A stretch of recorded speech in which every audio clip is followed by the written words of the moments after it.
Hello students, today we will continue our story of Palampur. Farming in Palampur. Palampur में खेती किस तरीके से होती है उससे रिलेटेड है. The first point is land is fixed. So what is the meaning of land is fixed? Let's see. Farming is the main production activity in Palampur. 75% of the people who are working are dependent on farming for their livelihood. So यहाँ पर 75% जो population है पालमपुर की वो directly और indirectly dependent है farming पर. They could be the farmers और the farm labours. They will being their well-being of this people is closely related to the production of the farms. इन सभी लोगों का वेल-बीइंग वेलफेयर डिपेंडेंट है farm production पर. But remember that there is a basic constant in raising the farm production. Land area under cultivation is practically fixed. यहाँ पर एक problem, एक बेसिक कॉन्स्टेंट है. कॉन्स्टेंट का मतलब एक लिमिटेशन है और वो लिमिटेशन ये है कि land area under the cultivation जो कि फिक्स्ड है. हमारे पास जो खेती करने की जो जगह है वो फिक्स है. Since 1960 in Palampur there has been no expansion in the land area under cultivation. By then some of the wasteland in the village had been converted to the cultivable land. उसके बावजूद भी गांव में कुछ Westland थी जिसका कोई use नहीं हो रहा था, उसको भी कल्टिवेबल लैंड बनाया ताकि हम ज़्यादा फूड ग्रेन प्रोडक्शन कर सकें. There exist no further scope to increase the farm production by bringing the new land under cultivation. अब इस तरीके से गांव में अब कोई भी स्कोप नहीं बचा है, कोई संभावना नहीं बची है कि हम फार्म लैंड को बढ़ा दें और कल्टिवेबल लैंड को बढ़ा दें. So it is very clear the first point, land is fixed. अगर हमें फूड ग्रेन प्रोडक्शन को बढ़ाना है तो लैंड तो फिक्स्ड है, अब करें क्या, किस तरीके से हम प्रोडक्शन को बढ़ाएं, it is the question. So students, there is some another information regarding the measurement of the land. Land को कैसे मेजर किया जाता है. The standard unit of measuring the land is hectare. Though the village you may find land area being discussed in the local units such as the बीघा. जब गांव में जाते हैं तो किसान इसको हेक्टेयर की जगह बीघा कहते हैं, मगर bigha is different, it is their local measurement, but standard measurement कहलाता है hectare. Now what is hectare. Hectare we call a square one side of 100 metre. हम हेक्टेयर एक square of piece of land को कहते हैं जिसकी एक साइड 100 मीटर की होती है. इस तरीके से उसकी चारों साइड 100 मीटर चारों तरफ होता है और उसका एरिया 10,000 स्क्वायर मीटर होता है. It is called the hectare. Now the second point farming in Palampur के अंदर आता है. Is there any way one can grow more from the same piece of land. क्या ऐसा हो सकता है कि सेम पीस ऑफ लैंड पर हम ज़्यादा प्रोडक्शन ले सकते हैं. सो लेट्स सी कैसा पॉसिबल है. In the kind of the crops grown and the facilities available, Palampur would resembles a village of the western part of the state of Uttar Pradesh.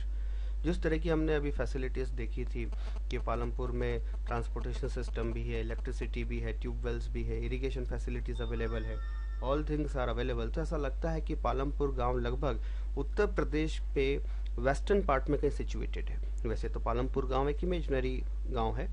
All the land is cultivated. All the land is cultivated in the Palampur. No land is left idle. It means सारी land का हम use कर रहे हैं, कोई भी खाली जगह नहीं है. ड्यूरिंग द रेनी सीजन खरीफ, हम खरीफ की क्रॉप में फार्मर्स ग्रो ज्वार एंड बाजरा. मतलब खरीफ के सीज़न जो रेनिंग सीजन में हम ज्वार और बाजरा का प्रोडक्शन करते हैं. These plants are used as the cattle feed. हम जो फसल लेने के बाद जो वेस्ट प्लांट बच जाता है we used as a cattle feed. It means जानवरों को खिलाने के लिए यूज़ करते हैं. It is followed by the cultivation of the potato between the October and December. जो खरीफ की फसल है वो सितंबर तक खत्म हो जाती है, सितंबर अक्टूबर तक, और अक्टूबर नवंबर दिसंबर में हम पोटैटो की फार्मिंग करते हैं. In the winter season it is called the rabi crop. Field are sown with the wheat from the wheat produced. हम इस दौरान वीट का प्रोडक्शन करते हैं रबी की क्रॉप के अंदर. और farmers keeps enough wheat for their family consumption and sell the surplus wheat in the market at the Raiganj. Palampur के गांव के जो फार्मर्स हैं वीट प्रोडक्शन जो उनको चाहिए उतना रखने के बाद एक्सेस वीट प्रोडक्शन को वो मार्केट में बेचते हैं रायगंज के. A part of the land area is also devoted to the sugar cane which is harvested once every year. और कुछ पार्ट ऑफ द लैंड वो यूज़ करते हैं शुगर कैन फार्मिंग के लिए, जो कि साल में एक ही बार उसकी फसल ली जाती है.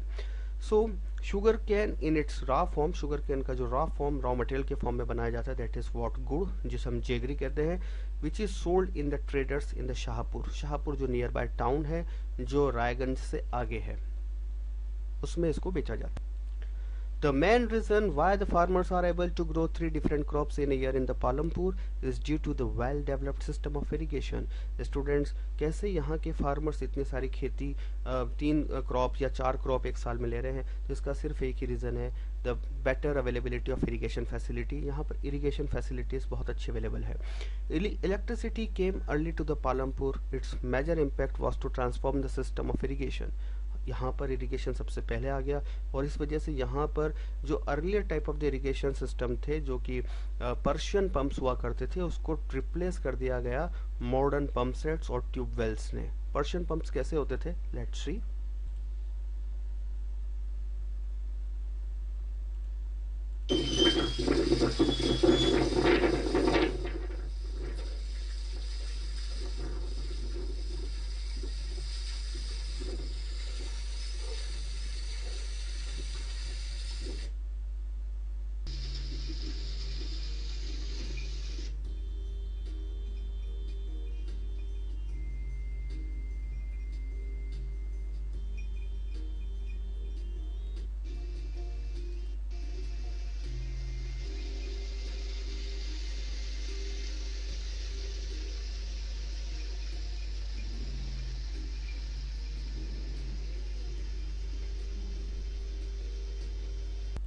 सो स्टूडेंट्स, आपने देखा किस तरीके से we were using earlier time the Persian pumps without using the electricity.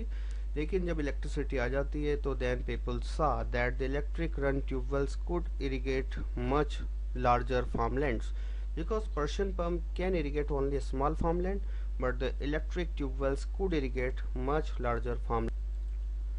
The first few tube wells were installed by the government. Soon, however, the farmers started setting up the private tube wells. गाँव में कुछ tube wells तो government ने install करी थी, लेकिन बाद में सभी फार्मर्स ने अपने अपने लेवल पर प्राइवेट ट्यूब वेल्स इंस्टॉल करना शुरू कर दिया। और एज ए रिजल्ट ऐसा करने से in the mid 1970 the entire cultivated area, जो पूरे पालमपुर का कल्टिवेटेड एरिया था, 200 hectare was irrigated area. So my dear students, Palampur का पूरा कल्टिवेबल एरिया इरिगेटेड एरिया में कन्वर्ट हो जाता है। सो एक इन्फॉर्मेशन है यहाँ पर ग्रे बॉक्स में, not all the villages in India have the such high level of irrigation. पूरे देश में इस तरह की फैसिलिटी इरिगेटेड एरिया का होना पॉसिबल नहीं है। Apart from the river line plains coastal region in our country are well irrigated. हमारे देश में जो नदी किनारे जो गांव है और समुद्र जो कोस्टल एरिया किनारे जो गांव है, they are having the good irrigation facilities in the context. इसके अलावा प्लेट रीजन्स जो मैदानी इलाके हैं, such as the Deccan plateau, जो हमारा एरिया आता है, राजस्थान का एरिया आता है, have low level of the irrigation. यहाँ पर इरिगेशन फैसिलिटीज अवेलेबल नहीं है। हमारे देश में टोटल कल्टिवेटेड लैंड का 40% एरिया ही इरिगेटेड एरिया है, remaining 60% area non irrigated area. इसका मतलब ये सिर्फ और सिर्फ रेन पर ही डिपेंडेंट है। इनके पास में कोई कैनाल्स, कोई ट्यूबवेल्स, कोई भी पॉन्ड्स, लेक की फैसिलिटी इरिगेशन के लिए अवेलेबल नहीं है। So it is the very good sign we are seeing into the Palampur. They are having the 200 hectares of the land और वो 100% irrigated land है। हम स्टडी को आगे कंटिन्यू करते हैं। To grow more than one crop on a piece of land during the year is known as the multiple cropping। और इस तरीके से कई सारी फसल एक ही जमीन पर, एक ही लैंड पर लेना एक साल में, it is called the multiple cropping. It is the most common way of increasing the production on a given piece of land. All farmers in the Palampur grow at least 2 main crops. Many are growing potato as the third crop in the past 15 to 20 years. इस तरीके से 15 से 20 सालों में वहाँ पालमपुर पे लगभग हर किसान एटलीस्ट 2 क्रॉप तो ले ही रहा था, और कई किसान तीसरी क्रॉप पोटैटो के रूप में भी ले रहे थे। इसको और आप देख सकते हैं वीट किस तरीके से दिखता है, बाजरा, शुगर केन और पोटैटो यहाँ पिक्चर्स के अंदर। स्टूडेंट्स, टेबल 1.1 जो यहाँ पर दे रखी है, इसके अंदर हमारे देश का कल्टिवेटेड एरिया बता रखा है, जो कि मिलियन हेक्टेयर्स के अंदर दे रखा है। We are having the information from the year 1950-51 से हमारे पास यहाँ पर इंफॉर्मेशन अवेलेबल है। 1950 में हमारे पास में 129 मिलियन हेक्टेयर्स की ज़मीन थी, कल्टिवेटेड एरिया हुआ करता था। लेकिन 2015 में आते आते 155, और आप देखोगे ड्यूरिंग द ऑल ईयर्स हर एक साल का आसपास आप दिखते हैं 157, 156, 155। इट मीन्स ये एक मैक्सिमम लिमिट है हमारे देश की कल्टिवेटेड एरिया की। So it is very clear that land is fixed. इसका चार्ट भी आप चेक करोगे तो चार्ट के अंदर ये सारे बार ग्राफ्स एक ही जैसे दिख रहे हैं। सिर्फ पहला जो 1950 का है वो थोड़ा सा यहाँ पर छोटा है, क्योंकि उसके अंदर 129 मिलियन हेक्टेयर्स की लैंड थी। बाकी हमने उसको बढ़ा दिया था, 157 पर ले गए थे। But 157, 156, 155, it means in India we are having about 155 million hectares of cultivated land. So students, एक क्वेश्चन यहाँ पर दिमाग में आता है, is it important to increase the area under irrigation? क्या आपको लगता है कि हमारा इरिगेशन इरिगेटेड लैंड को बढ़ाना चाहिए जो प्रेजेंट में 40% है? Do you think is that? And अगर ऐसा है तो क्यों? Please right the answer in your notebook. Is any requirement to increase the irrigated land in our country? If yes, then why? Second question है, second discussion point है, you have read about the crop grown in your Palampur. आपने देखा कि पालमपुर में किस तरीके की फसल पैदा होती है. Fill the following table. एक टेबल यहाँ पर नीचे दी गई है जो कि मैंने आपको एक PDF भी दिया, उसमें से आप टेबल पता कर लीजिएगा. दे रखा है उसमें कि उस टेबल को आपको फिलअप करना है. उसमें क्रॉप्स के नाम लिखना है. मैं बता देता हूँ कॉलम्स. फर्स्ट है नेम ऑफ द क्रॉप, जैसे कि गेहूं, बाजरा, ज्वार, मक्का, चना. दूसरा कॉलम है मंथ सॉन, कौन से महीने में इनकी पैदावार मतलब कि सीडिंग की जाती है, बुआई की जाती है. थर्ड कॉलम है मंथ हार्वेस्टेड, इन फसल को कब काटा जाता है, कब इनका हार्वेस्टिंग किया जाता है. फोर्थ कॉलम है सोर्स ऑफ इरिगेशन, मतलब इनका इरिगेशन कैसे करते हैं. ये फार्मर्स जो होते हैं इनके पास इरिगेशन के कौन कौन से सोर्सेस हैं. अगर वो नॉन इरिगेटेड एरिया है तो रेन पर डिपेंड होंगे. अगर इरिगेटेड एरिया है तो टैंक्स, ट्यूबवेल्स और कैनाल्स हो सकते हैं. तो ये 4 कॉलम है और कम से कम आप 4 से 5 क्रॉप की एक टेबल आप बनाएं. स्टूडेंट्स, हम यहाँ पर कंटिन्यू करते हैं अपनी स्टोरी को. You have seen that one way of increasing production from the same piece of land. उसका आंसर है मल्टीपल क्रॉपिंग. आप एक ही पीस ऑफ लैंड पर ज़्यादा प्रोडक्शन चाहते हैं तो आप मल्टीपल क्रॉपिंग कर कर ज़्यादा प्रोडक्शन गेट कर सकते हैं. लेकिन इसके अलावा भी एक रास्ता और है. The other way is to use modern farming method. एक और मॉडर्न फार्मिंग मेथड भी है जो हाई यील्ड के लिए अभी नया मेथड हम यूज़ करते हैं. It is called the modern farming method. So yield means it is measured as the crop produced on a given piece of land during the single season. yield का मतलब है कि एक सीजन में एक लैंड से आप कितना प्रोडक्शन गेट करते हैं. Till the mid 1960, the seed used in the cultivation were traditional ones with the relatively low yield. 1960 तक हम जिन बीज का यूज करते थे प्रोडक्शन के लिए वो ट्रेडिशनल और पुराने तरह के हुआ करते थे और उनकी प्रोडक्टिविटी, उनका यील्ड भी कम हुआ करता था. Traditional seeds needed less irrigations. ये पुराने बीजों को इरिगेशन भी कम चाहिए होता था. It means it require less water. Farmer used cow dung and other natural manures as fertilizer. Farmers को फर्टिलाइजर के रूप में वो काउ डंग और इसी तरीके की चीज़ें यूज़ कर कर अपने सॉइल की फर्टिलिटी को मेंटेन करते थे. All this were readily available with the farmers who did not have to buy them. और फार्मर इसके लिए कहीं बाजार नहीं जाता था, ये सभी कुछ उनके पास अवेलेबल हुआ करता था. The Green Revolution in the late 1960 introduced the Indian farmers to cultivate of the wheat and rice using the high yield variety seeds of. इस तरीके से ग्रीन रिवोल्यूशन 1960 में आता है. Again I am repeating, the Green Revolution in the late 1960 introduced the Indian farmer to cultivation of the wheat and rice using high yield variety of seeds. 1960 में green revolution आता है जो कि wheat और rice की high yield variety seeds को लेकर आता है जिससे हम ज़्यादा प्रोडक्शन गेट कर सकें. High yield variety seeds promise to produce much greater amount of the grain on a single plant. और इस तरीके से as a result the same piece of land would now produce far larger quantities of food grain than was possible earlier. इस तरीके से हम जो पहले फूड ग्रेन का प्रोडक्शन ले रहे थे उससे बहुत ज़्यादा we were getting the food grain production by applying high yield variety seeds. high yield variety seeds के साथ में कुछ कह सकते हैं कि और एडिशनल इनपुट्स की भी ज़रूरत पड़ती है। Like high yield variety seeds के साथ में हमें बहुत ज़्यादा पानी चाहिए। It means it requires more irrigation facilities. It also need more chemical fertiliser जैसे कि नाइट्रोजन, फॉस्फोरस और potassium and pesticides, because high yield variety seeds के साथ में एक रिस्क एसोसिएटेड है पेस्ट अटैक का।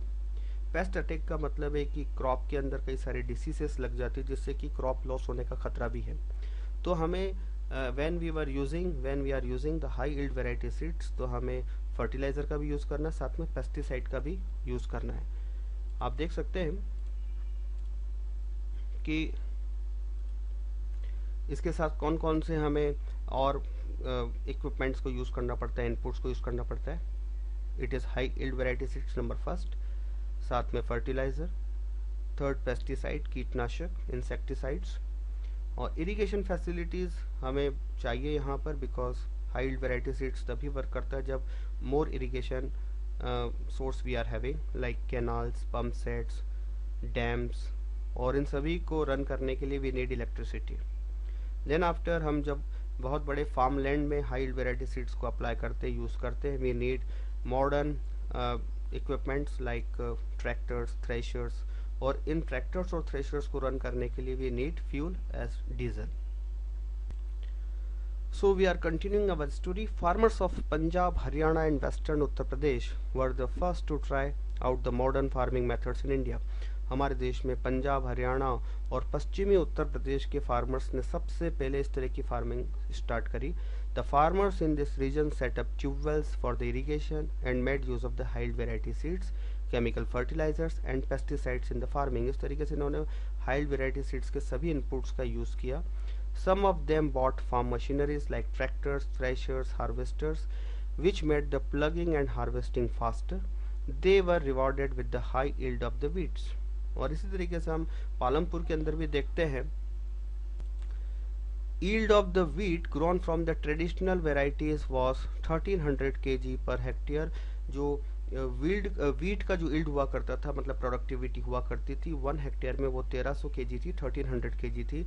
लेकिन by applying the high yield variety seeds ये बढ़कर 3200 kg पर हेक्टेयर हो गई। It means just almost triple, more than 2 times, or we can say almost 3 times we are getting by applying the high yield variety seeds. There was a large increase in the production of the wheat. Farmers now had greater amount of the surplus wheat to sell into the market. और इस तरीके से earlier time farmers were producing only for their family consumption. Now they are having the surplus wheat by which they can sell into the market. So there are some exercise you have to do. What is the difference between the multiple cropping and modern farming methods? All of you have to write at least 3 difference between multiple cropping and modern farming methods into your notebook. Second question, the following table, एक table यहाँ पर दी गई है जिसमें production दिया गया है wheat और पल्सेस का in India after the green revolution, और जो इसमें यूनिट्स दी गई है मिलियन टन्स में दिया गया है।